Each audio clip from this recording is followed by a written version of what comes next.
ദൈവനാമത്തിന് മഹത്വം ഉണ്ടാകട്ടെ. വീണ്ടും ഒരു കർത്തൃമേശ ശുശ്രൂഷയുടെ മുമ്പായിരിക്കുന്നു നമ്മൾ ആലപ്പുഴ കായംകുളം സഭകളുടെ സംയുക്ത യോഗമായി ഒരുമിച്ച് നമ്മൾ ഇന്ന് ആലപ്പുഴയിൽ കൂടിയിരിക്കുന്നു.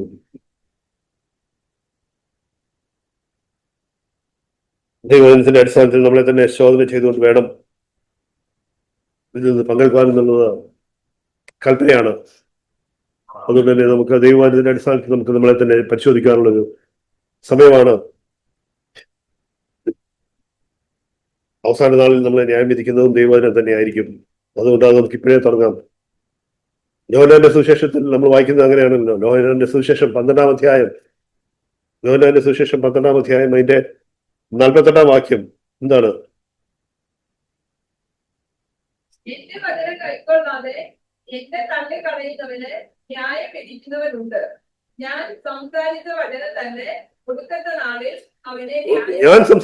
തന്നെ ഒടുക്കത്തെ നാളിൽ അവനെ ന്യായം വിധിക്കും.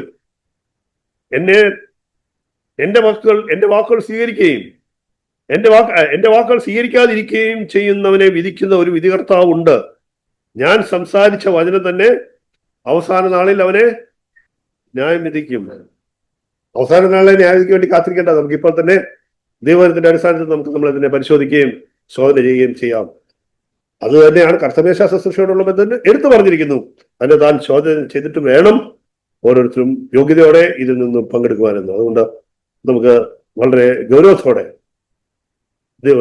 ദൈവത്തിനും ഭാഗ്യമായിരിക്കാം. ചില ആഴ്ചകൾക്ക് മുമ്പ് ഞങ്ങൾ ആലപ്പുഴയിൽ ഇപ്പോൾ ലൂക്കോസിന്റെ സുവിശേഷമാണ് പഠിച്ചുകൊണ്ടിരിക്കുന്നത്.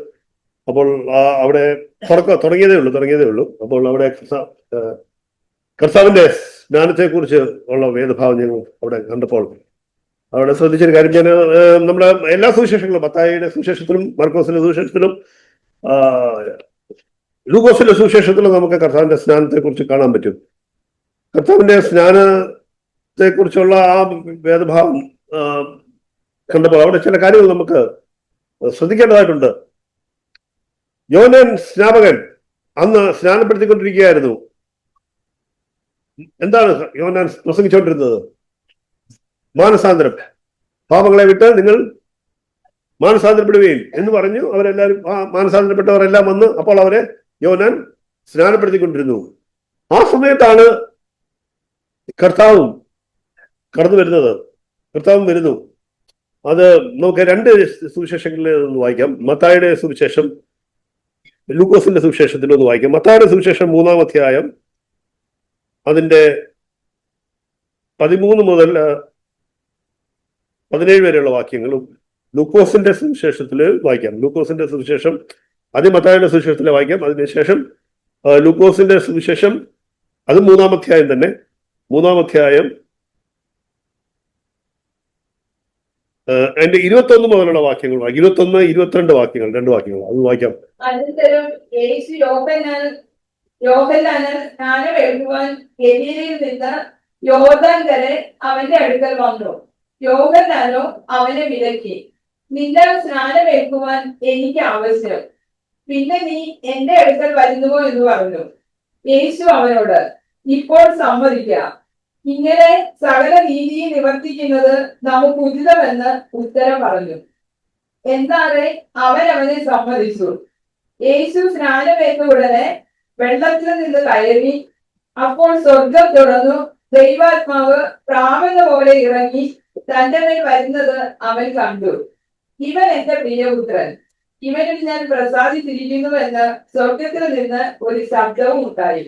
ലൂക്കോസിന്റെ സുവിശേഷം 3-ാം അധ്യായം അതിന്റെ 21, 22 വാക്യങ്ങൾ കൂടെ വായിക്കാം. ജനമെല്ലാം സ്നാനമേൽക്കുകയും യേശുവും സ്നാനമേറ്റു. പ്രാർത്ഥിക്കുമ്പോൾ സ്വർഗം തുറന്നു, പരിശുദ്ധാത്മാവ് ദൈവരൂപത്തിൽ പ്രാവെന്ന പോലെ അവന്റെ മേൽ ഇറങ്ങി വന്നു. നീ എന്റെ പ്രിയപുത്രൻ, നിന്നിൽ ഞാൻ പ്രസാദിച്ചിരിക്കുന്നു എന്ന് സ്വർഗത്തിൽ നിന്ന് ഒരു ശബ്ദവും ഉണ്ടായി. ലൂക്കോസിന്റെ സുവിശേഷത്തിലും മത്തായിയുടെ സുവിശേഷത്തിലും വായിച്ചതിനകത്തുനിന്ന് ഒരു ചെറിയ വ്യത്യാസം മാത്രമേ ഉള്ളൂ. അതെന്താണെന്നുള്ളത് ഞാൻ പറയാം.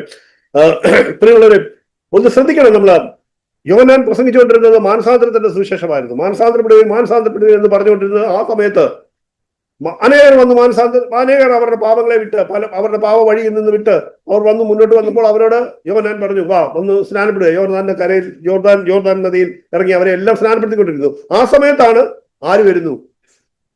യേശു വരുന്നു. യേശുവിന് എന്തെങ്കിലും പാപം ഉണ്ടായിരുന്നു മാനസാന്തരപ്പെടാൻ? ഒരു പാപമില്ലായിരുന്നു. യേശുവിന്റെ പരസ്യ ശുശ്രൂഷ ആരംഭിക്കുന്ന സമയത്താണ് ഇതെന്നുള്ളത് നമുക്കറിയാം. യേശുവിന്റെ പരസ്യ ശുശ്രൂഷ ആരംഭിക്കുമ്പോൾ യേശുവിന് ഏതാണ്ട് 30 വയസ്സ് പ്രായമായിട്ടുണ്ട്. 30 വയസ്സ് വരെ അവൻ നസ്രേത്തിൽ തന്റെ മാതാപിതാക്കളോടൊക്കെ ജീവിച്ചിരുന്ന സമയമാണ്. അതിനുശേഷമാണ് തന്റെ പരസ്യ ശുശ്രൂഷ ആരംഭിക്കുന്നത്. പരസ്യ ശുശ്രൂഷ ആരംഭിക്കുന്ന ഒരു സമയത്താണ്, ആദ്യ തുടക്കമാണ് അത്. യോഹന്നാന്റെ അടുക്കൽ വന്ന് സ്നാനപ്പെടുന്നതിനായിട്ട് വരുന്നു. നമ്മൾ മനസ്സിലാക്കണം, എന്തിന് ഒരു പാപം ചെയ്യാത്തവനായ യേശു യോഹന്നാന്റെ കീഴിൽ സ്നാനപ്പെടുന്നതിനായിട്ട് വന്നത് എന്തുകൊണ്ട്?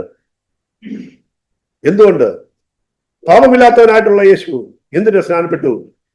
അവിടെ യോഹന്നാൻ ചോദിക്കുന്നുണ്ട് ഈ ചോദ്യം. യോഹന്നാൻ യേശുവിനോട് ചോദിക്കുന്നു, കർത്താവേ, നീ എന്തിനാണ് എന്റെ അടുക്കൽ വന്ന് സ്നാനപ്പെടുന്നത്? ഞാനല്ല നിന്റെ കൈയാൽ സ്നാനപ്പെടേണ്ട ആള്. മത്തായിയുടെ സുവിശേഷത്തിലാണ് അത് കാണുന്നത്, അല്ലെ? മത്തായിയുടെ സുവിശേഷത്തിൽ നമ്മളത് കാണുന്നുണ്ട്. നിന്നാൽ സ്നാനം ഏൽക്കുവാൻ എനിക്ക് ആവശ്യം, നീ എന്റെ അടുക്കൽ വരുന്നു എന്ന് ചോദിച്ചു. അപ്പോൾ യേശു പറയുന്ന ഒരു വാക്യമുണ്ട്. എന്താണ് പറയുന്നത്? ഇപ്പോൾ സമ്മതിക്കുക, ഇങ്ങനെ സകല നീതിയും നിവർത്തിക്കുന്നത് നമുക്കുചിതം. ഇങ്ങനെ സകല നീതിയും നിറവേറ്റുവാൻ നാം ചെയ്യുന്നത് ഉത്തമം എന്ന ഉത്തരം പറഞ്ഞു. അപ്പോൾ യേശു ആ സ്നാനപ്പെട്ടപ്പോൾ അവിടെ ഒരു കാര്യം പ്രഖ്യാപിക്കുകയായിരുന്നു. എന്താണ്? യേശു പാപമില്ലാതെ ജീവിച്ചു എന്ന് പറയുക. ഈ 30 വയസ്സ് യേശുവിന് മാനസാന്തരപ്പെടാൻ ഒരു പാപവും ഇല്ലായിരുന്നു എന്നുള്ളത് നമുക്കറിയാം. അത് അങ്ങനെ തന്നെയാണ്. യേശു ഈ ഭൂമിയിലായിരുന്നപ്പോൾ യേശുവിന് അവിടെ നമ്മൾ റോമാലയനത്തിൽ നമ്മൾ പുതിയ ദൈവത്തിന്റെ ആത്മാവ് പറയുമ്പോൾ യേശുവിന് നമ്മളെ പോലെ ഉള്ള ഒരു പഴയ മനുഷ്യനില്ലായിരുന്നു. നമ്മൾ ഈ റോമാലയനത്തിൽ 6-ാം അധ്യായത്തിൽ സ്നാന ശുശ്രൂഷയുടെ സമയത്ത് പറയുന്ന പഴയ മനുഷ്യനെ മരിപ്പിക്കുന്നു എന്നാണ്. യേശുവിന് അങ്ങനെ മരിപ്പിക്കാൻ ഒരു പഴയ മനുഷ്യൻ ഇല്ലായിരുന്നു. എന്നാൽ പക്ഷെ ഒരു കാര്യം ഉണ്ടായിരുന്നു. എന്തുണ്ടായിരുന്നു? യേശു ഈ ഭൂമിയിലേക്ക് വന്നപ്പോൾ യേശുവിൽ ഉണ്ടായിരുന്ന ഒരു കാര്യമുണ്ട്. എന്താണ്? സ്വന്തം ഇഷ്ടം. അതെന്താണ് സ്വന്തം ഇഷ്ടം എന്ന് പറയുന്നതിന് വേറൊരു രീതിയിൽ നമ്മൾ ആത്മീയാർത്ഥത്തിൽ പുതിയ ദൈവത്തിന്റെ ആത്മാവിൽ പറയുന്ന ഒരു വാക്കുണ്ട്. എന്താണ്? ജഡം. യേശുവിന് നമ്മളെ പോലെ തന്നെയുള്ള ഒരു ജഡമുണ്ടായിരുന്നു. ആ ജഡത്തിന്റെ ഭാഗമാണ് ഈ താല്പര്യം, ബുദ്ധി, വികാരം എല്ലാം അതിനകത്ത് വരുന്നതാണ് ജഡം, അല്ലേ? അതല്ലേ മനുഷ്യനെ, അതല്ലേ ഈ പ്രശ്നങ്ങൾ മുഴുവൻ. സന്ദീപ് അതിന്റെ ആളാണ്, അല്ലേ? അത് ഡീൽ ചെയ്യുന്നതാണ് സന്ദീപിന്റെ ജോലി. ഈ ജഡമല്ലേ ശരിക്കും, അല്ലേ നിങ്ങൾ ട്രീറ്റ് ചെയ്ത ഭാഗം? ദേഹി, അല്ലാതെ ഈ പുറമേയുള്ള ബോഡി അല്ലല്ലോ. അപ്പൊ ആ കാര്യമുണ്ട് അവിടെ. അത് യേശുവിനും ഉണ്ടായിരുന്നു. യേശുവിന് ആ ഒരു ജഡമുണ്ടായിരുന്നു, സ്വന്തം താല്പര്യം എന്ന് പറഞ്ഞ്. അപ്പോൾ യേശു പ്രഖ്യാപിച്ച ഒരു കാര്യമുണ്ട്. ഈ മരണത്തോടുകൂടി, മരണത്തിൽ കാണിക്കുന്ന ഒരു സൂചിപ്പിക്കുന്ന ഒരു കാര്യമുണ്ട്. എന്താണ്? വെള്ളത്തിൽ മുങ്ങി തന്നെത്താൻ മുങ്ങി യോഹന്നാന്റെ കൈക്കീഴിൽ താഴ്ന്ന് അവിടെ മുങ്ങുമ്പോൾ അവിടെ കാണിച്ചു കൊടുക്കുന്ന ഒരു കാര്യമുണ്ട്. എന്താണ്? തന്റെ പഴയ മനുഷ്യൻ ഇല്ലെന്നല്ലേ പറഞ്ഞത്. തന്റെ ഇഷ്ടം പൂർണ്ണമായിട്ട് ഞാൻ ഇല്ലാതെ, അല്ലെങ്കിൽ യേശു തന്റെ മരണത്തിന്റെ വഴിയെ പ്രഖ്യാപിക്കുകയാണ്. താൻ ജീവിച്ചത് ഒരു മരണത്തിന്റെ വഴിയിലൂടെയാണ് ജീവിച്ചതെന്നും ഇനിയും ജീവിക്കാൻ പോകുന്നത്, പരശുശ്രൂഷ ആരംഭിക്കുമ്പോഴാണെന്ന് പറഞ്ഞല്ലോ, ഇനിയും ജീവിക്കാൻ പോകുന്നതും സ്വയത്തെ മരണത്തിന് ഏൽപ്പിച്ചു കൊടുത്തുകൊണ്ട് ഒരു മരണത്തിന്റെ പാതയിലൂടെയാണ് ഞാൻ ജീവിക്കാൻ പോകുന്നത് എന്നുള്ള ഒരു പ്രഖ്യാപനമാണ് ആ സ്നാനത്തിന്റെ സമയത്ത് യേശു നടത്തുന്നത് എന്നുള്ളത് നമ്മൾ മനസ്സിലാക്കണം. യേശുവിന്റെ സ്നാനത്തിന് അങ്ങനെ ഒരു പ്രത്യേകതയുണ്ട്. യേശുവിന്റെ സ്നാനത്തിന് അങ്ങനെ ഒരു പ്രത്യേകതയുണ്ട്. യേശു സ്നാനപ്പെടാൻ പാപമില്ലായിരുന്നു, എങ്കിലും അവൻ സ്നാനത്തിലൂടെ യോഹന്നാന്റെ കൈക്കീഴിൽ സ്നാനപ്പെട്ടുകൊണ്ടാണ് അവിടുത്തെ ശുശ്രൂഷ ആരംഭിച്ചതെന്ന് നമ്മൾ കാണുമ്പോൾ അവിടെ യേശു പ്രഖ്യാപിച്ചത്, ഞാൻ കടന്നു വന്ന വഴി ഈ 30 വർഷക്കാലം ഞാൻ എൻ്റെ മാതാപിതാക്കന്മാരോടുകൂടെ ജീവിച്ചപ്പോഴും ഇനിയും തുടർന്ന് ഞാൻ ജീവിക്കാൻ പോകുന്നതും എന്റെ സ്വന്തം ഇഷ്ടത്തെ അല്ലെങ്കിൽ എന്റെ ജഡത്തെ നിരന്തരം മരണത്തിന് ഏൽപ്പിച്ചു കൊടുത്തുകൊണ്ടുള്ള ഒരു ജീവിതമാണ് ഞാൻ ജീവിക്കാൻ പോകുന്നത് എന്നുള്ളൊരു പരസ്യ പ്രഖ്യാപനമായിരുന്നു ആ സ്നാനത്തിലൂടെ യേശു നടത്തിയതെന്നുള്ളത് നമ്മൾ മനസ്സിലാക്കണം. നമ്മൾ വെറുതെ വായിച്ചു വിട്ടാൽ പോരാ, അത് മനസ്സിലാക്കണം. അത് മനസ്സിലാകുന്നത് എങ്ങനെയാണ്? അങ്ങനെ മരണത്തിന് ഏൽപ്പിച്ചു കൊടുത്തു എന്നുള്ളത് യേശുവിനെ കുറിച്ചുള്ള ദൈവത്തിന്റെ ഹിതമായിരുന്നു. അതുകൊണ്ട് അവിടെ 3 കാര്യങ്ങൾ നടന്നതായിട്ട് നമുക്ക് കാണാം. എന്താണ്? 3 കാര്യങ്ങൾ യേശുവിന്റെ സ്നാന സമയത്ത് നടക്കുന്ന അവിടെ കാണുന്നുണ്ട്. എന്താണ്? സ്വർഗം തുറന്നു, ദൈവാത്മാവ് അവന്റെ മേൽ വന്നു, സ്വർഗത്തിൽ നിന്നുള്ള ഒരു സർട്ടിഫിക്കറ്റ് ലഭിച്ചു, അംഗീകാരം ലഭിച്ചു. ഇവൻ എന്റെ പ്രിയപുത്രൻ, ഇവനിൽ ഞാൻ പ്രസാദിച്ചിരിക്കുന്നു എന്ന് പറഞ്ഞ ഒരു അംഗീകാരവും ലഭിച്ചു. യേശു തുടർന്നു അങ്ങനെ തന്നെയാണ് ജീവിച്ചെന്നുള്ളതിന്റെ തെളിവുണ്ടോ? യേശു തുടർന്നു അങ്ങനെ തന്നെ ജീവിച്ചു. ആ സർട്ടിഫിക്കറ്റ് പിന്നെയും ഉണ്ടെന്നുള്ളതിന്റെ തെളിവുണ്ടോ? മറുരൂപമലയിൽ മത്തായിയുടെ സുവിശേഷത്തിലല്ലേ? മത്തായിയുടെ സുവിശേഷത്തിലാണ് മറ്റു സുവിശേഷങ്ങളിൽ മറുരൂപമലയിലെ പറയുന്നുണ്ടെങ്കിലും മത്തായിയുടെ സുവിശേഷത്തിൽ മാത്രം വീണ്ടും ആ സർട്ടിഫിക്കറ്റ് കൊടുത്തതായിട്ട് കാണുന്നുണ്ട്. തുറന്നും യേശു ജീവിച്ചത് അങ്ങനെ തന്നെയായിരുന്നു എന്നുള്ളതിന്റെ തെളിവാണത്. മറുരൂപമലയിൽ അത് വായിക്കാം. മത്തായിയുടെ സുവിശേഷം 17-ാം അധ്യായം അതിന്റെ 5-ാം വാക്യത്തിൽ നമ്മളത് കാണുന്നുണ്ട്. എന്താണ് അവിടെ? ഇവൻ എന്റെ പ്രിയപുത്രൻ, ഇവന് ഞാൻ ഏറ്റവും പ്രസാദിച്ചിരിക്കുന്നുവെന്ന് വീണ്ടും പറയുന്നു. ഇവനിൽ ഞാൻ പ്രസാദിച്ചിരിക്കുന്നു. അതുകൊണ്ട് എന്ത് പറഞ്ഞിരിക്കുന്നത്? ഇവന്റെ വാക്ക് ഇവന് ചെവി കൊടുപ്പീൻ. ഇവൻ പറയുന്നത് ശ്രദ്ധിക്കുകയും. അതുകൊണ്ടാണ് കർത്താവിന്റെ വാക്കുകൾക്ക് പ്രാധാന്യമുണ്ട്. കർത്താവ് പറഞ്ഞ അത് നമ്മൾ നേരത്തെ വായിച്ചില്ലേ, കർത്താവിന്റെ കർത്താവിന്റെ വാക്കുകൾ കൊണ്ടാണ്, കർത്താവ് പറഞ്ഞ വാക്കുകൾ കൊണ്ടാണ്. അതാണ് നമ്മുടെ വചനം. പുതിയ നിയമത്തിലുള്ള കർത്താവിന്റെ വാക്കുകളാണ് മുഴുവൻ. ദൈവാത്മാവ് പരിശുദ്ധാത്മാവിലൂടെ രേഖപ്പെടുത്തിയിരിക്കുമ്പോൾ അത് കർത്താവിന്റെ വാക്കുകളാണ്. അതിലൂടെയാണ് നമ്മൾ ന്യായം വിധിക്കപ്പെടാൻ പോകുന്നത്. അല്ലെങ്കിൽ നമുക്കത് വളരെ ഗൗരവമുള്ള കാര്യമാണ്. ഇവന്റെ വാക്ക് ഇവൻ പറയുന്നത് ശ്രദ്ധിപ്പീൻ എന്ന് പിതാവായ ദൈവം തന്നെ അരുളിച്ചെയ്തിരിക്കുന്ന ഒരു കാര്യമാണ് നമ്മൾ ഓർക്കണം. ഞാൻ പറഞ്ഞ വേറെ കാര്യം കൂടാണ് അവിടെ പറഞ്ഞത്. അതായത് ഇവരിൽ ഞാൻ പ്രസാദിച്ചിരിക്കുന്നു എന്നുള്ളത് 30 വയസ്സ് വരെ ജീവിച്ച ആ ജീവിതം നോക്കിയിട്ടാണ് യോഹന്നാന്റെ അടുക്കൽ സ്നാനപ്പെടുന്ന സമയത്ത് പിതാവ് സ്വർഗത്തിൽ നിന്ന് അരുളി ചെയ്തതെങ്കിൽ തുടർന്ന് കുറെ നാൾ ജീവിച്ചതിന് ശേഷവും അതേ സർട്ടിഫിക്കറ്റ് പിതാവായ ദൈവം വീണ്ടും കർത്താവിന് നൽകുന്നു എന്ന് പറയുന്നതിൽ നിന്ന് എന്ത് മനസ്സിലാക്കണം? യേശുവിന്റെ ജീവിതത്തിന്റെ തുടർച്ചയായിട്ട് എന്തുണ്ടായിരുന്നു? ആ മരണത്തിന്റെ ജീവിതം, സന്നദ്ധാൻ മരണത്തിന് ഏൽപ്പിച്ചു കൊടുത്തുകൊണ്ടുള്ള ഒരു ക്രൂശിന്റെ വഴിയിലുള്ള ഒരു ജീവിതം ഉണ്ടായിരുന്നു. പ്രിയമുള്ളവരെ, അപ്പോഴാണ് ആ കാര്യങ്ങളൊക്കെ നടക്കുന്നത്. അഭിഷേകം, സ്വർഗം തുറക്കുന്ന അനുഭവം. സ്വർഗം തുറന്ന അനുഭവം എന്ന് പറഞ്ഞാൽ ഒരു തുറന്ന സ്വർഗത്തിന്റെ കീഴിൽ ജീവിക്കുക എന്ന് പറഞ്ഞാൽ എന്താണ്? കൃപയുടെ കീഴിൽ ജീവിക്കുക എന്നാണ് അതിന്റെ അർത്ഥം. ദൈവകൃപയുടെ കീഴിൽ ജീവിക്കുക എന്നുള്ളതാണ് അതിന്റെ അർത്ഥം. തുറന്ന സ്വർഗത്തിന്റെ കീഴിൽ ജീവിക്കുക എന്ന് പറഞ്ഞാൽ കൃപയുടെ കീഴിൽ ജീവിക്കുക എന്നാണ്. അവിടെ നിറഞ്ഞ അഭിഷേകം. ഇത് നമുക്കുള്ളതല്ലേ?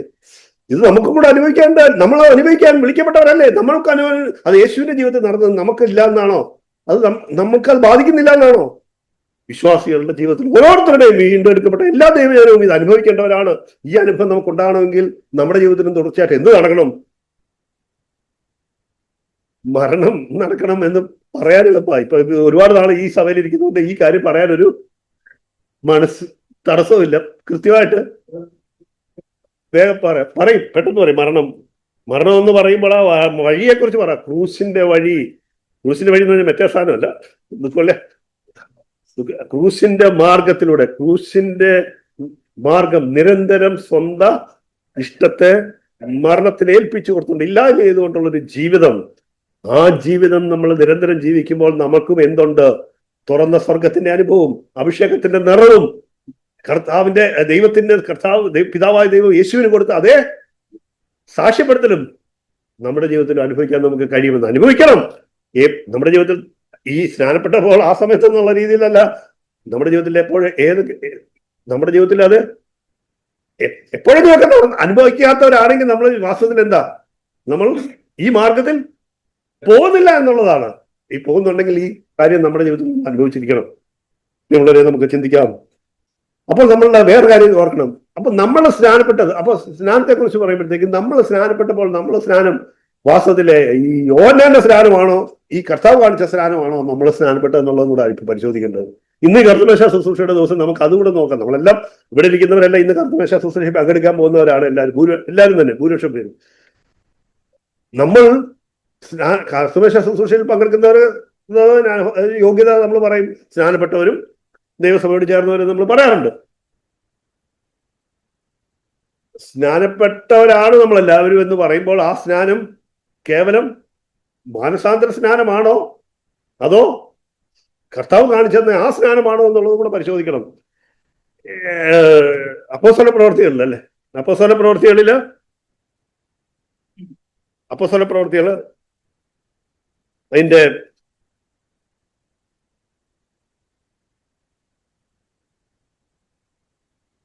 ഒരു സ്ഥലത്ത് പൗലോസ് അപ്പോസ്തലൻ ചെല്ലുമ്പോൾ അവിടെ കുറച്ച് ആളുകളെ കണ്ടിട്ട് അവരവർ ചോദിക്കുന്നുണ്ട്. ഇപ്പൊ പറയുന്നത് ഒരു പരിശുദ്ധാത്മാവിനെ കുറിച്ച് ഞങ്ങൾ കേട്ടിട്ട് പോലും ഇല്ല എന്ന് പറയുന്നത്. 19-ാം അധ്യായത്തില് അപ്പോസ്തല പ്രവൃത്തികൾ 19-ാം അധ്യായത്തില് അവർ പറയുന്നത് ഞങ്ങൾ കേട്ടിട്ട് പോലും ഇല്ലെന്ന്. 19-ാം അധ്യായത്തിന് 1 മുതൽ 4 വരെയുള്ള വാക്യങ്ങളാണ്. അവിടെ ചെന്ന് എഫെസസിലാണ്. എഫെസസിൽ ചെന്നപ്പോൾ കുറച്ച് ആളുകളെ കണ്ടു. അവരോട് ചോദിച്ചു, നിങ്ങൾ പരിശുദ്ധാത്മാവിനെ കുറിച്ച് പ്രാപിച്ചോ? ഇല്ല, പരിശുദ്ധാത്മാവ് ഉണ്ടെന്ന് പോലും ഞങ്ങൾ കേട്ടിട്ടില്ല. എങ്കിൽ നിങ്ങൾ സ്വീകരിച്ച സ്നാനം ഏത്, എന്തായിരുന്നു എന്ന് അദ്ദേഹം ചോദിച്ചു. യോഹന്നാന്റെ സ്നാനം. യോഹന്നാന്റെ സ്നാനം. അതിന് പൗലോസ് പറഞ്ഞ മറുപടി 4-ാം വാക്യം 19:4.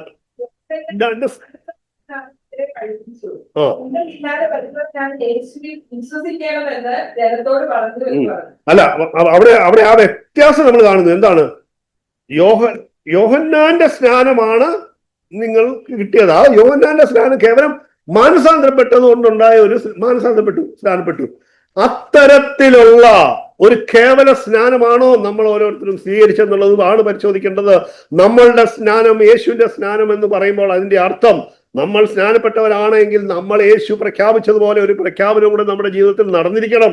അല്ലെങ്കിൽ ഇതുവരെ നടന്നിട്ടില്ലെങ്കിൽ ഇന്ന് നടക്കണം. ഇന്ന് ആ പ്രത്യേകത, ആ പരിശുദ്ധാത്മാവ് നമുക്ക് നൽകപ്പെടണമെങ്കിൽ നമ്മളിൽ ഉണ്ടാകേണ്ട ആ വ്യത്യാസം കേവലം യോഹന്നാന്റെ സ്നാനമാണോ നമ്മളുടെ സ്നാനം, അതോ യേശുവിന്റെ സ്നാനം എന്ന ആ വ്യത്യാസം. അതായത് നമ്മളുടെ ജീവിതത്തിൽ നമ്മൾ നേരത്തെ നടന്നിട്ടില്ലെങ്കിൽ, അല്ലെങ്കിൽ കഴിഞ്ഞ കാല ജീവിതത്തിൽ നമുക്കത് മനസ്സിലായിട്ടില്ലെങ്കിൽ, അല്ലെങ്കിൽ തിരിച്ചറിഞ്ഞിട്ടില്ലെങ്കിൽ ഇന്ന് രക്ഷയുടെ ദിവസമാണ്. ഇന്ന് നമുക്കത് മനസ്സിലാക്കാം. ഞാൻ സ്നാനപ്പെട്ട് സഭയോട് ചേർന്നെന്ന് പറയുമ്പോൾ അവിടെ യേശു പ്രഖ്യാപിച്ചതുപോലെ എൻ്റെ ജീവിതത്തില് എൻ്റെ സ്വയത്തിന്റെ മരണം നിരന്തരം നടന്ന് ഒരു മരണത്തിന്റെ വഴി ഞാൻ തിരഞ്ഞെടുക്കുന്നു, ഒരു ക്രൂസിന്റെ വഴി ഞാൻ തിരഞ്ഞെടുത്തിരിക്കുന്നു, അപ്രകാരമുള്ള ഒരു ജീവിതത്തിലേക്കാണ് ഞാൻ കടന്നിരിക്കുന്നത് എന്ന ഒരു പ്രഖ്യാപനവും കൂടെ നമ്മുടെ ജീവിതത്തിൽ ഉണ്ടാകണം. അതാണ് ഇത് പരിശോധിക്കേണ്ടത്. അത്തരം ഒരു പ്രഖ്യാപനം ഉണ്ടായിട്ടുണ്ടോ?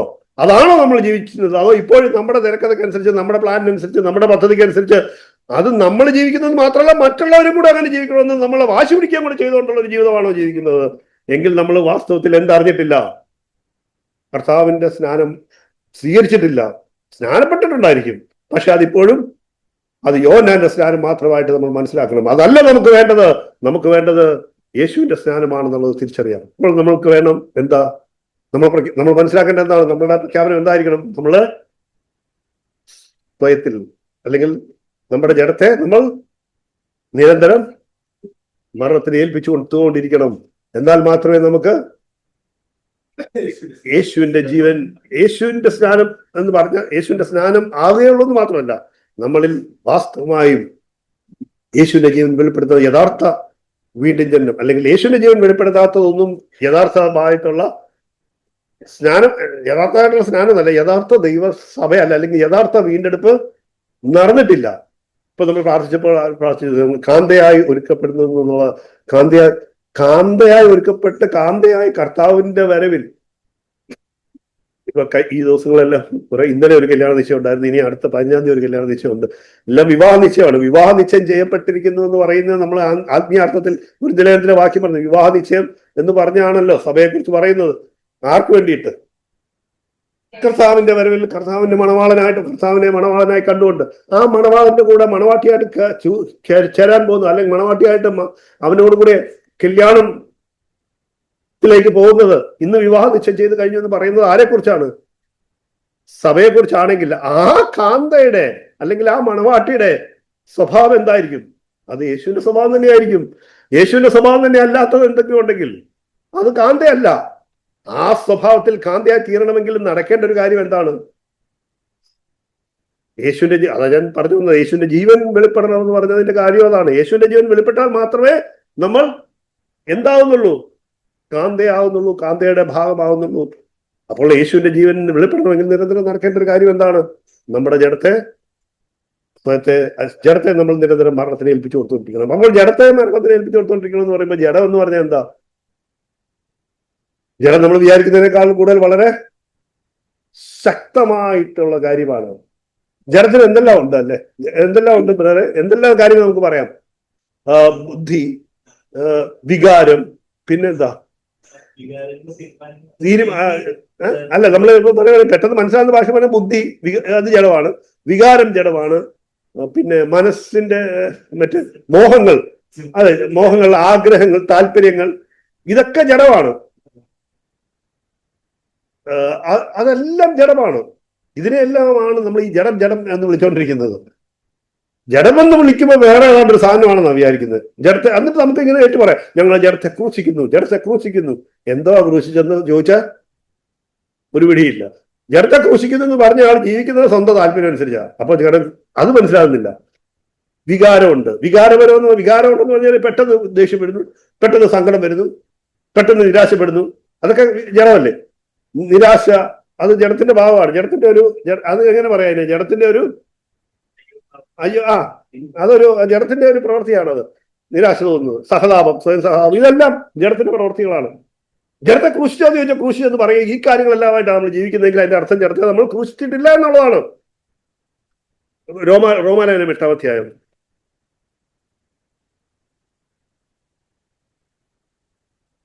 5 മുതലുള്ള വാക്യങ്ങൾ, 5 മുതൽ 8 വരെയുള്ള വാക്യങ്ങൾ.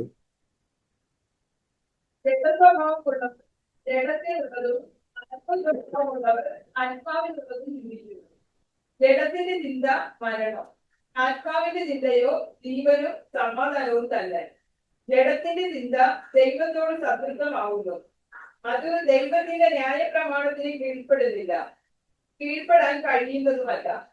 ജഡസ്വഭാവമുള്ളവർക്ക് ദൈവത്തെ പ്രസാദിപ്പിക്കാൻ കഴിയില്ല. ഞാനിപ്പോ പറഞ്ഞില്ലേ, ജഡം എന്ന് പറയുന്നത് നമ്മൾ വിചാരിക്കുന്നതിനേക്കാളും ഭയങ്കര മോശമായ ഒരു കാര്യം, അല്ലെങ്കിൽ ഭയങ്കര കടുപ്പപ്പെട്ട ഒരു കാര്യമാണെന്ന് പറഞ്ഞതിന്റെ കാരണം ഈ 4 വാക്യങ്ങളിൽ ഒരു 5-6 കാര്യങ്ങൾ പറയുന്നുണ്ട് ജഡത്തിന്റെ ദോഷത്തെക്കുറിച്ച്, ജഡത്തിന്റെ ദോഷത്തെക്കുറിച്ച്. അതൊക്കെ എന്തൊക്കെയാ ശ്രദ്ധിച്ച് വായിച്ചാൽ മനസ്സിലാവണം. ശ്രദ്ധിച്ച് വായിക്കണം. ആ വായിക്കുമ്പോഴത്തേക്ക് അവിടെ നമ്മൾ കാണുന്നുണ്ട്. ഒന്ന് ജഡത്തെ അനുസരിച്ച് ജീവിക്കുന്നവൻ പാപകാര്യങ്ങളിൽ മുഴുകിയിരിക്കുന്നു, അല്ലേ? അത് ഇങ്ങനെ നമുക്ക് പറയാം, അത് പാപത്തിന്റെ കാര്യങ്ങളിൽ മനസ്സുറപ്പിച്ചിരിക്കുന്നു. പിന്നെ രണ്ടാമത് പറഞ്ഞിരിക്കുന്നത് ജഡത്തെ അനുസരിച്ച് ജീവിക്കുന്നവര് 5-ാം വാക്യത്തില് ജഡത്തെ അനുസരിച്ച് ജീവിക്കുന്നവർ പാപത്തിൽ മനസ്സുറപ്പിച്ചിരിക്കുന്നു. പിന്നെ ഒരു കാര്യം പറഞ്ഞിരിക്കുന്നത് ജഡത്തിന്റെ ചിന്തയോ അത് മരണത്തിൽ കലാശിക്കുന്നു. അത് നമ്മുടെ ഒരു ആത്മീയമായ മരണത്തിൽ അവസാനിക്കുന്ന ഒരു കാര്യമാണ്. പിന്നെ മരണത്തിൽ കലാശിക്കുന്നു. ഇത് ജീവന സമാധാനം. 7-ാം വാക്യത്തില് ജഡമനസ്സ് ദൈവത്തോട് ശത്രുതയുള്ളതാണെന്ന്. ജഡമനസ്സ്, ജഡത്തിന്റെ പ്രവൃത്തി. പിന്നെ എന്ന് മാത്രമല്ല അവിടെ വേറെ കാര്യം പറഞ്ഞു, അതിനെ കീഴ്പ്പെടുത്താനും പറ്റത്തില്ലെന്ന്. അത് കീഴ്പ്പെടുന്നില്ല. അത് ജഡമനസ്സ് ദൈവത്തിന് ശത്രുതയുള്ളതാണ്. അവിടെ 3 കാര്യങ്ങളാണ് 7-ാം വാക്യത്തിൽ പറഞ്ഞിരിക്കുന്നത്, അല്ലെ? 7-ാം വാക്യത്തിൽ ശ്രദ്ധിച്ച് വായിച്ചാൽ 3 കാര്യങ്ങൾ അവിടെ പറഞ്ഞിട്ടുണ്ട്. ഒന്നുകൂടെ വായിച്ചാൽ 3-ാം വാക്യം, 7-ാം വാക്യം.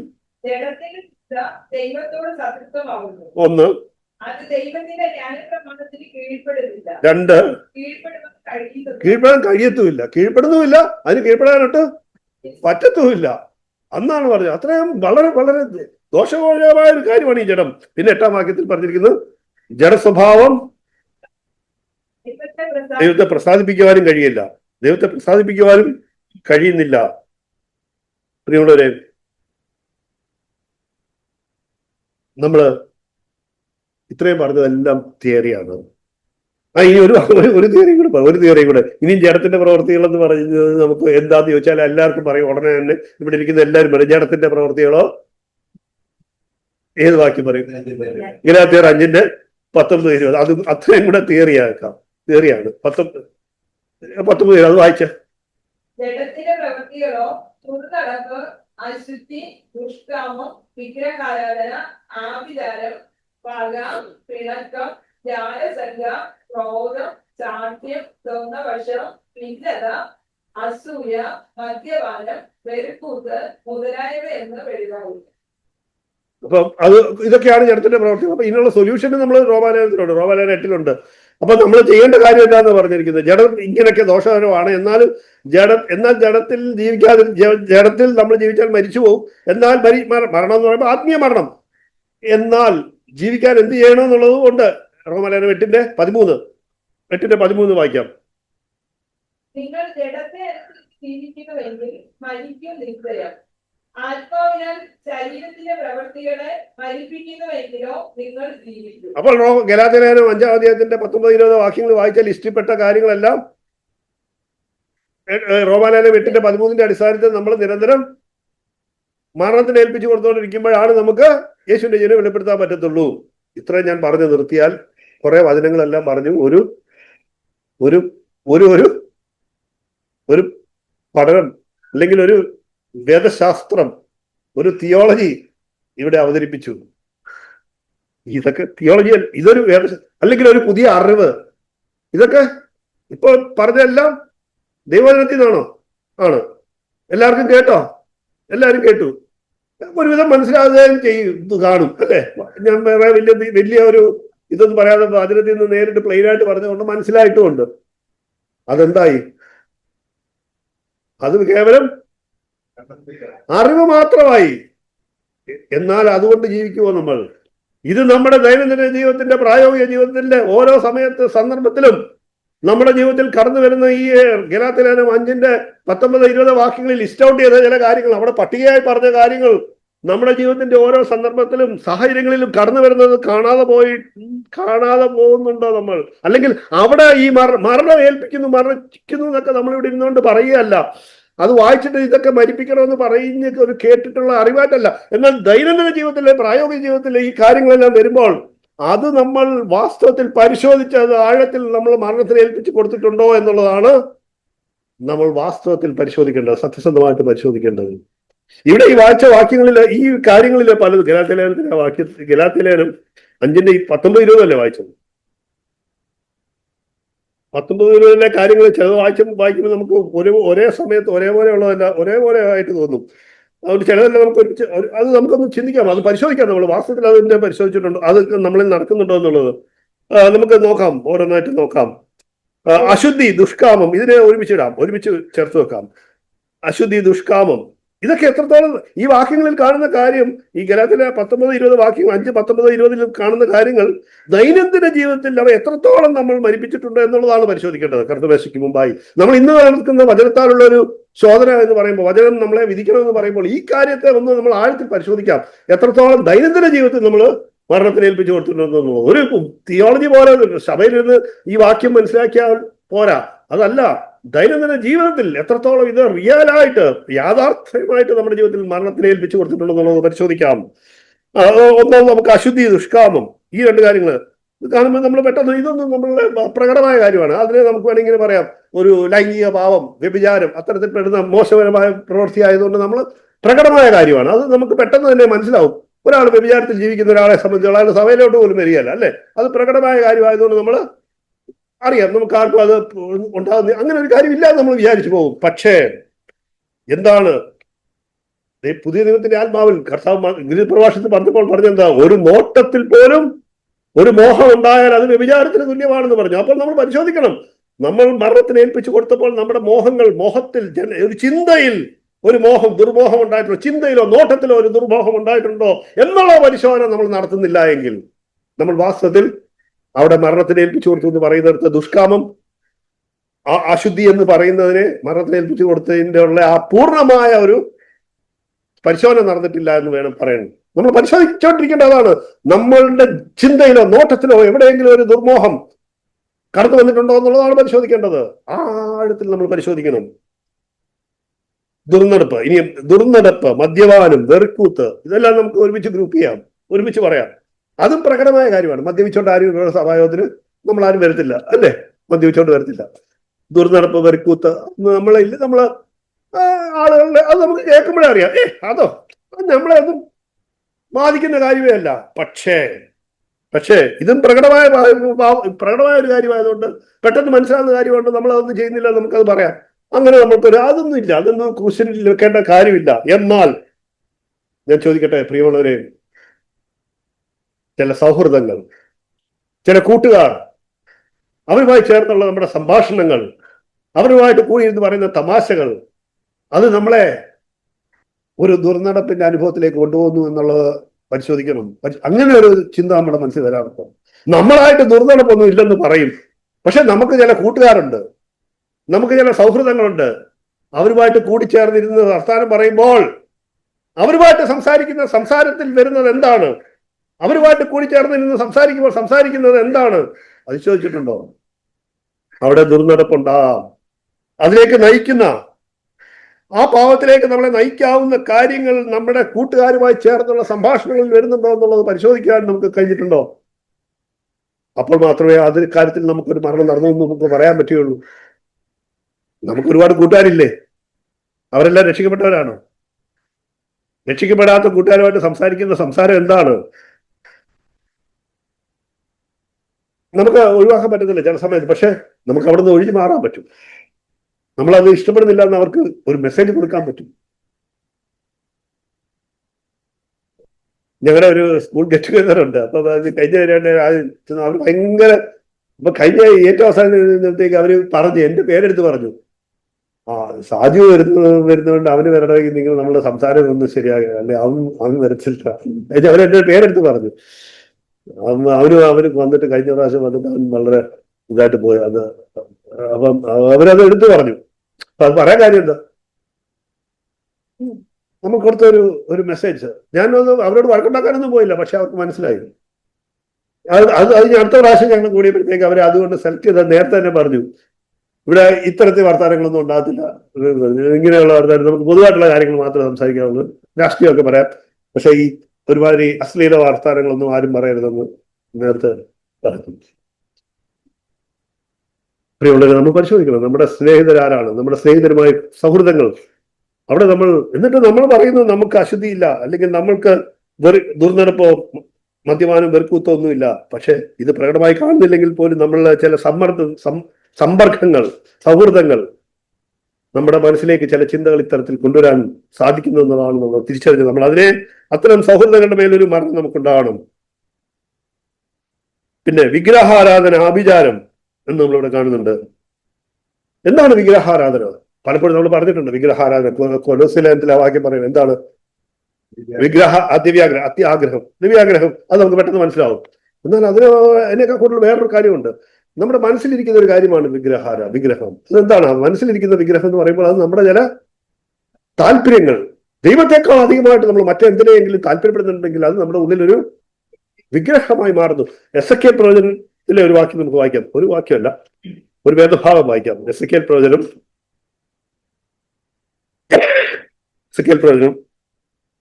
ഞാൻ ഈ വചനമൊക്കെ എടുക്കുമ്പോഴത്തേക്ക് നിങ്ങൾ ആരും വിചാരിക്കരുത് ഞാൻ ഭയങ്കര വചനപരിജ്ഞാനമുള്ള ആളാണ്. ഞാനിങ്ങനെ പറയുന്ന ഭാവം കാണുമ്പോൾ നിങ്ങൾ വിചാരിക്കും, ഇത് പെട്ടെന്ന് ഇപ്പൊ സാജിപ്രവർ ഇങ്ങനെ ഞാനിങ്ങനെ സംസാരിക്കുമ്പോൾ ആ ടോണിൽ നിന്ന് നിങ്ങൾ വിചാരിക്കും ഞാൻ ഇതൊന്നും അല്ല, ഞാൻ കുറെ നേരം കുത്തിയിരുന്ന് കണ്ടുപിടിച്ച് എഴുതി വെച്ചതാ, ഞാൻ നോക്കിയാ പറയുന്നത്. അല്ല, നിങ്ങൾ ആരും എന്നെ കുറിച്ച് വലിയൊരു ധാരണയൊന്നും വേണ്ട, ഞാൻ വലിയ വചനപരിജ്ഞാനമുള്ള ആളാണെന്ന്.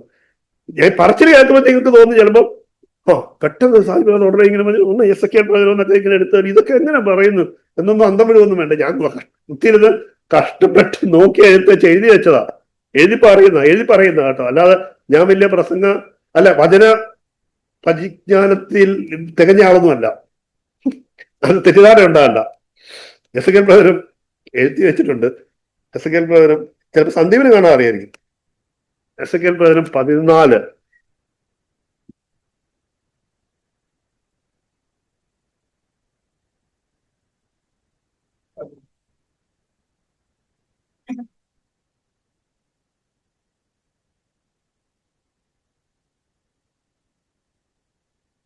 അതിന്റെ 3 മുതൽ 6 വരെയുള്ള വാക്യങ്ങൾ. മനുഷ്യപുത്ര, ഈ പുരുഷന്മാർ തങ്ങളുടെ വിഗ്രഹങ്ങളെ ഹൃദയത്തിൽ തങ്ങളുടെ അകൃത്യം ചെയ്തു തങ്ങളുടെ മുമ്പിൽ വച്ചിരിക്കുന്നു. അവർ ചോദിച്ചാൽ ഞാൻ ഉത്തരം നൽകുമോ? അതുകൊണ്ട് നീ അവരോട് പറയേണ്ടത്, യഹോവയായ കർത്താവ് ഇപ്രകാരം അരുളിച്ചെയ്യുന്നു, ഇസ്രായേൽ ഗൃഹത്തിൽ തന്റെ വിഗ്രഹങ്ങളെ ഹൃദയത്തിൽ സ്മരിച്ചു തന്റെ അകൃത്യം ചെയ്തു തന്റെ മുമ്പിൽ വെച്ചും കൊണ്ട് പ്രവാചകന്റെ അടുക്കൽ വരുന്ന ഏവനോടും യഹോവയായ ഞാൻ തന്നെ ഇസ്രായേൽ ഗൃഹത്തെ അവരുടെ ഹൃദയത്തിൽ പിടിക്കേണ്ടതിന് അവന്റെ വിഗ്രഹങ്ങളുടെ ബാഹുല്യത്തിന് തക്കവണ്ണം ഉത്തരമരുളും. അവർ എല്ലാവരും തങ്ങളുടെ വിഗ്രഹങ്ങൾ നിമിത്തം എന്നെ വിട്ട് അകന്നിരിക്കുന്നുവല്ലോ. 6-ാം വാക്യം. ആകയാൽ നീ ഇസ്രായേൽ ഗൃഹത്തോട് പറയേണ്ടത്, യഹോവയായ കർത്താവ് ഇപ്രകാരം അരുളിച്ചെയ്യുന്നു, നിങ്ങൾ അനുദപിച്ച് നിങ്ങളുടെ വിഗ്രഹങ്ങളെ വിട്ടുതിരുവീൻ. നിങ്ങളുടെ സകല മ്ലേച്ഛ വിഭവങ്ങളിൽ നിന്ന് നിങ്ങളുടെ മുഖം തിരിക്കും. ഈ വാക്യങ്ങളിൽ നിന്ന് ഒരു കാര്യം വ്യക്തമാകുന്നുണ്ട്. വിഗ്രഹങ്ങൾ എന്ന് പറയുന്നത് എവിടെ ഇരിക്കുന്നെന്നാണ്? ഹൃദയത്തിൽ ഇരിക്കുന്നു എന്ന് പറഞ്ഞിരിക്കുന്നു. ഹൃദയത്തിൽ നിന്ന് വിഗ്രഹങ്ങളെ നീക്കുവീരെന്നാണ് പറഞ്ഞിരിക്കുന്നത്. അപ്പോൾ അതിനകത്തുനിന്ന് തന്നെ ഹൃദയത്തിൽ എന്തെങ്കിലും വിഗ്രഹങ്ങൾ ഏതായാലും പലതുമൊക്കെ പറയുന്നത്. ഹൃദയത്തിലിരിക്കുന്ന വിഗ്രഹം എന്ന് പറയുന്നത് എന്തായിരിക്കും?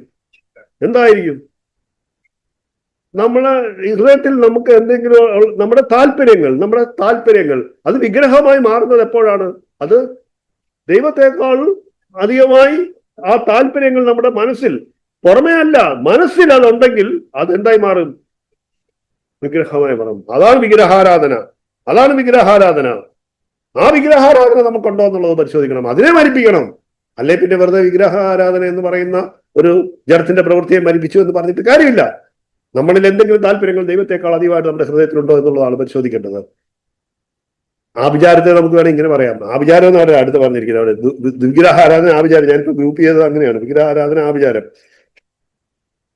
നമ്മുടെ സ്വാർത്ഥ ലാഭത്തിന് വേണ്ടിയിട്ട്, നമ്മുടെ താല്പര്യങ്ങളാണല്ലോ വിഗ്രഹം എന്ന് പറഞ്ഞത്. അതുപോലെ അതിനോട് ചേർത്ത് വേണം പറയാം, നമ്മുടെ സ്വാർത്ഥ താല്പര്യത്തിന് വേണ്ടിയിട്ട് അല്ലെങ്കിൽ നമ്മുടെ ഇഷ്ടം സാധിക്കുന്നതിന് വേണ്ടിയിട്ട് നമ്മൾ പലതരത്തിലുള്ള പ്രവർത്തനങ്ങൾ നടത്തും. ആ പ്രവർത്തനത്തെ നമുക്ക് ലോകത്തിന്റെ ഭാഷയിൽ പറയുകയാണെങ്കിൽ കുതന്ത്രങ്ങൾ, തന്ത്രങ്ങളല്ല കുതന്ത്രങ്ങൾ നമ്മൾ ഉപയോഗിക്കും. എന്തിന്? നമ്മുടെ ചില ആവശ്യങ്ങൾ നടക്കാൻ വേണ്ടിയിട്ട്. അത് ലോകത്തിൽ മാത്രമല്ല, സഭയിലും കാണും. സഭയിലും അത് ഉണ്ട്. നമ്മുടെ ഇഷ്ടത്തിനനുസരിച്ച് നമ്മുടെ താല്പര്യങ്ങൾ നടക്കുന്നതിന് വേണ്ടിയിട്ട് നമ്മൾ ചില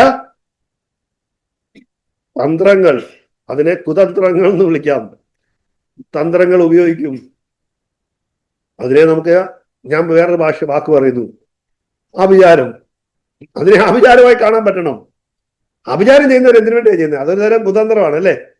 എന്താണ്? അവരുടെ താല്പര്യങ്ങൾ സാധിക്കുന്നതിന് വേണ്ടി അവർ ചില ആഭിചാരം ചെയ്യുന്നു എന്ന് പറഞ്ഞു.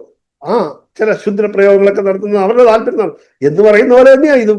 അത് നമ്മൾ അത് മനസ്സിലാക്കുന്ന പോലെ ഗൗരവത്തോടെ ഇത് കാണുന്നില്ലെന്നേ ഉള്ളൂ. നമ്മൾ നമ്മുടേതായ ചില തന്ത്രങ്ങളും നമ്മുടെ ചില പ്രത്യേക പരിപാടികളൊക്കെ നടത്തുന്നില്ലേ?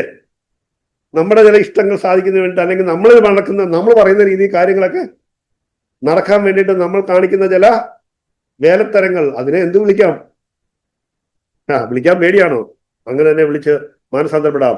മരണത്തിന് ഏൽപ്പിച്ചു കൊടുക്കാം. നമ്മുടെ ജഡത്തിന്റെ പ്രവൃത്തിയായിട്ട് കണ്ടുകൊണ്ട് മരണത്തിന് ഏൽപ്പിച്ചു കൊടുക്കാം. ഗുരുതരമായ ഒരു വീഴ്ചയായിട്ട് നമുക്ക് അതിനെ കാണാം. വേറെ ചില കാര്യങ്ങൾ: ജാരശങ്ക, പക, പിണക്കം, ക്രോധം.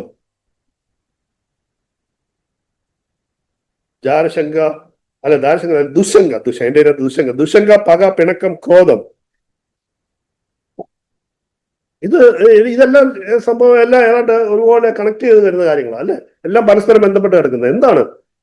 ഒരു ചെറിയ പിണക്കം, അല്ലെങ്കിൽ ചെറിയൊരു ഇഷ്ടക്കേട്. പിണക്കം എന്ന് പോലും പറയണ്ട, ചെറിയൊരു ഇഷ്ടക്കേട് പിന്നീട് അതെന്തായി മാറുന്നു? അതൊരു പിണക്കമായി മാറുന്നു. പക വരണ്ട. ഒരു പിണക്കം, കുറച്ചു കാലത്തേക്ക് ഒരു പിണക്കം.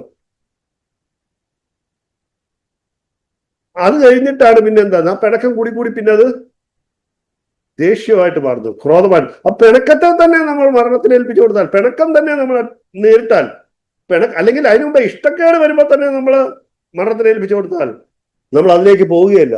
പക്ഷെ ഇത് ഇഷ്ടക്കേടും കഴിഞ്ഞ് പിണക്കവും കഴിഞ്ഞിട്ട് അത് പിന്നെ ദേഷ്യമായിട്ട് മാറിക്കഴിഞ്ഞാൽ നമ്മൾ അറിയാതെ പോകുന്നുവെങ്കിൽ, ദേഷ്യം കഴിഞ്ഞാൽ പിന്നെ എന്തായെന്ന് അറിയാവോ? ദേഷ്യപ്പെട്ട് കഴിഞ്ഞാൽ കോപം എന്തായി മാറി? കൊലപാതകത്തിന് തുല്യമാണെന്നാണ് പുതിയ നിയമത്തിന്റെ ആത്മാവിൽ കർത്താവ് പറഞ്ഞ വാക്കുകൾ. അതാണ്, കോപിക്കുമ്പോൾ കൊലപാതകത്തിന് തുല്യമായ ഒരു പാപത്തിലേക്ക് നമ്മൾ വീണുവെന്നാണ്. അപ്പോൾ അതിന് തുടക്കം എവിടെയാണ്? ചെറിയൊരു ഇഷ്ടക്കേട്.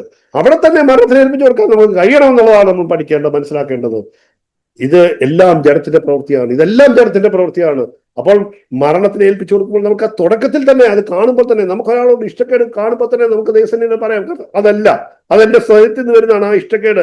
എനിക്കത് വേണ്ട. എന്റെ സഹോദരനെ ഞാൻ സ്നേഹിക്കണം. അതാണ് എനിക്കുള്ള കൽപ്പന. ഞാൻ എന്റെ സഹോദരനെ എന്നെ പോലെ സ്നേഹിക്കണം എന്നുള്ളത്, എന്നെക്കാൾ അധികമായി സ്നേഹിക്കണം അല്ലേ? അതാണ് കൽപ്പന. അങ്ങനെയല്ല കൽപ്പന? അങ്ങനെയാണ്. തന്നെ പോലെ തന്നെ സ്നേഹിക്കണം. യേശു സ്നേഹിച്ചതുപോലെ സ്നേഹിക്കണം. അതാണ് കൽപ്പന. യേശു സ്നേഹിച്ചതുപോലെ സ്നേഹിക്കണം എന്നുള്ളതാണ് കൽപ്പന. അപ്പോൾ നമ്മൾ ആ പിണക്കം വരണ്ട. അതിന് മുമ്പ് ഒരു ഇഷ്ടക്കേട്, ഒരു ചെറിയ നീരസം തോന്നുമ്പോൾ തന്നെ നമ്മൾ അവിടെ മരണത്തിന് ഏൽപ്പിച്ചു കൊടുക്കണം. നമ്മുടെ സ്വയത്തെ മരണത്തിന് ഏൽപ്പിച്ചു കൊടുക്കണം. അപ്പോഴാണ് നമുക്ക് രക്ഷയുണ്ടാകുന്നത്. പ്രിയമുള്ളവരെ, അതിനെ നേരിട്ടില്ലെങ്കിൽ അത് കൊലപാതകത്തിലാണ് അവസാനിക്കുന്നത്. കൊലപാതകം നമ്മൾ ചെയ്യണ്ട, കൊലപാതകം ഒരാളെ ചെയ്യണ്ട. പക്ഷെ കോപത്തോടുകൂടി ഒരാളോട് നമ്മൾ പെരുമാറുമ്പോൾ നമ്മൾ കൊലപാതകയായി കഴിഞ്ഞു. പുതിയ നിയമത്തിന്റെ ആത്മാവിൽ, പുതിയ നിയമത്തിന്റെ പ്രമാണം അനുസരിച്ച് നമ്മൾ കൊലപാതകയായി കഴിഞ്ഞു എന്നുള്ളത് സമ്മതിക്കണം. ഇനി ഒരു സെറ്റും കൂടെ വായിക്കാം, ഒരു സെറ്റ് ഓഫ് പ്രവൃത്തി കൂടെ, ജഡത്തിന്റെ പ്രവൃത്തി കൂടെ വായിക്കാം. മത്സരം, ദ്വന്ദ്വപക്ഷം, ഭിന്നത, അസൂയ, ഇതുമെല്ലാം ഏതാണ്ട് ചേർന്ന് വരുന്ന കാര്യങ്ങളാണ്. മത്സരം,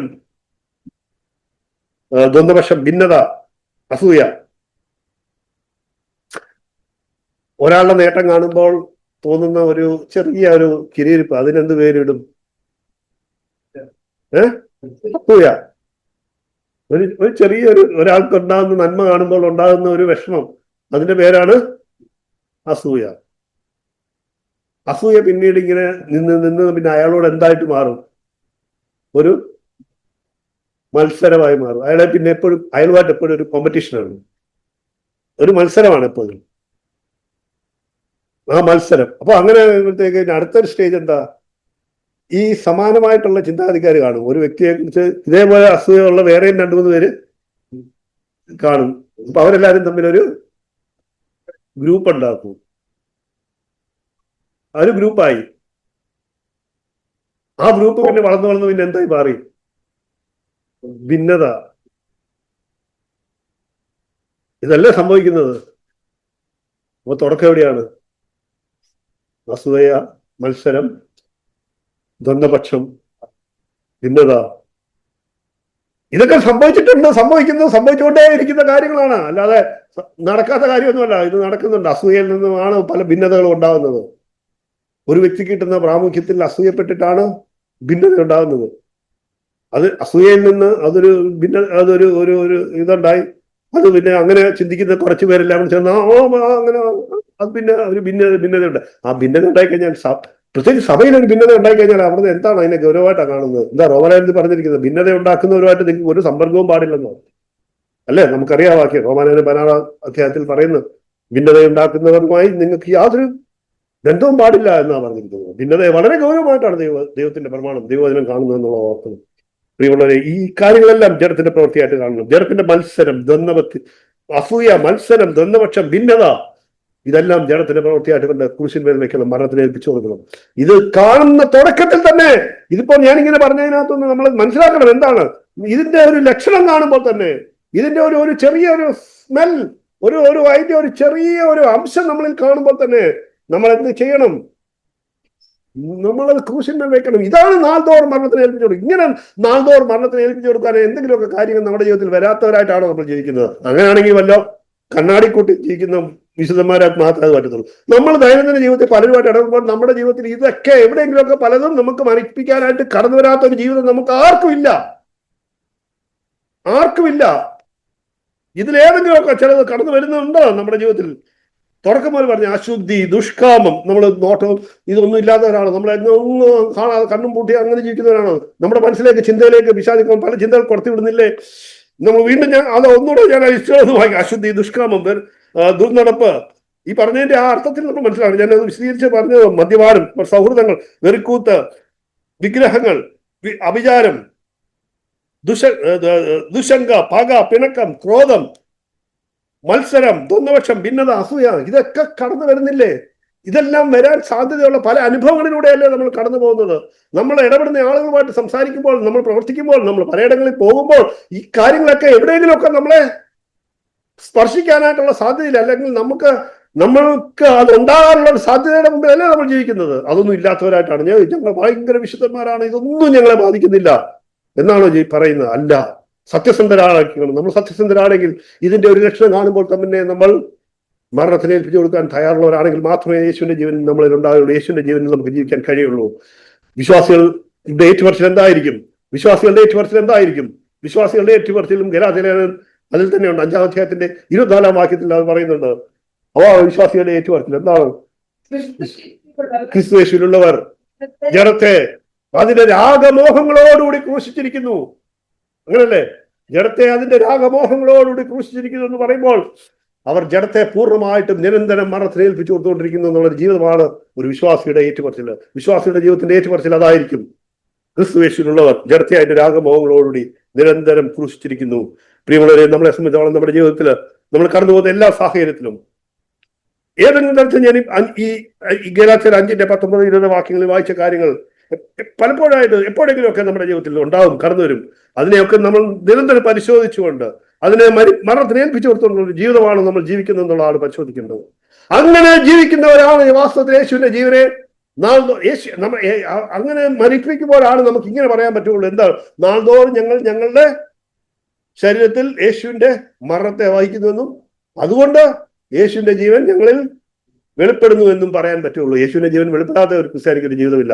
യേശുവിന്റെ ജീവൻ വെളിപ്പെടണമെങ്കിൽ അവിടെ നിരന്തരം ജഡത്തെ മരണത്തെ ഏൽപ്പിച്ചു കൊടുത്തുകൊണ്ടിരിക്കണം. ഞാനിപ്പോ പറഞ്ഞത് കൊരിന്ത്യർ 2 കൊരിന്ത്യർ 4 അധ്യായത്തിന്റെ 10-11 വാക്യങ്ങളിലെ ആ ആശയമാണ് പറഞ്ഞത്. എല്ലാവർക്കും അറിയാവുന്ന ഒരു വാക്യമാണ്. അത് നമ്മൾ എപ്പോഴും സഭയിൽ പറയുന്ന ഒരു വാക്യമാണ്. മരണം നിരന്തരം നമ്മൾ മരണത്തിന് ഏൽപ്പിച്ചു കൊടുക്കുമ്പോഴാണ് യേശുവിന്റെ ജീവൻ നമ്മളിൽ വെളിപ്പെടുന്നത്. പ്രിയമുള്ളവരെ, നമുക്ക് പരിശോധിക്കാം, സത്യസന്ധമായിട്ട് പരിശോധിക്കാം. ഒന്നാമത് തുടങ്ങേണ്ടത് നമ്മുടെ സ്നാനം, യേശുവിന്റെ സ്നാനം എന്ന് പറയുന്നതിനകത്ത് ഇതാണ് ഉള്ളത്. നാൾതോറും ജഡത്തെ മരണത്തിന് ഏൽപ്പിച്ചു കൊടുത്തുകൊണ്ടൊരു ജീവിതം. ആ നാൾതോറും ജഡത്തെ മരണത്തിന് ഏൽപ്പിച്ചു കൊടുത്തുകൊണ്ടിരിക്കുക എന്ന് പറയുന്നതിന്റെ ഒരു വിശദീകരണമാണ് തുറന്നു പറഞ്ഞ കാര്യങ്ങൾ. നമുക്ക് നമ്മുടെ ഹൃദയത്തിലേക്ക് അത് ഏറ്റെടുക്കാം. ഒരു സത്യസന്ധമായ ഒരു പരിശോധന നടത്താം. ഒരു സത്യസന്ധമായ പരിശോധന നമ്മളെ നടത്തുമ്പോഴാണ് നമുക്ക് യോഗ്യതയോടുകൂടി ഇതിൽ പങ്കെടുക്കാൻ കഴിയുള്ളൂ. ദൈവം അത് ആഗ്രഹിക്കുന്നു നമ്മളിൽ നിന്ന്. എല്ലാ ദിവസവും എപ്പോഴും അങ്ങനെ ഒരു ജീവിതം ആഗ്രഹിക്കുന്നു. നമുക്ക് അത് ഏറ്റെടുക്കാം. ദൈവം നമ്മളെ സഹായിക്കും. ആമേൻ.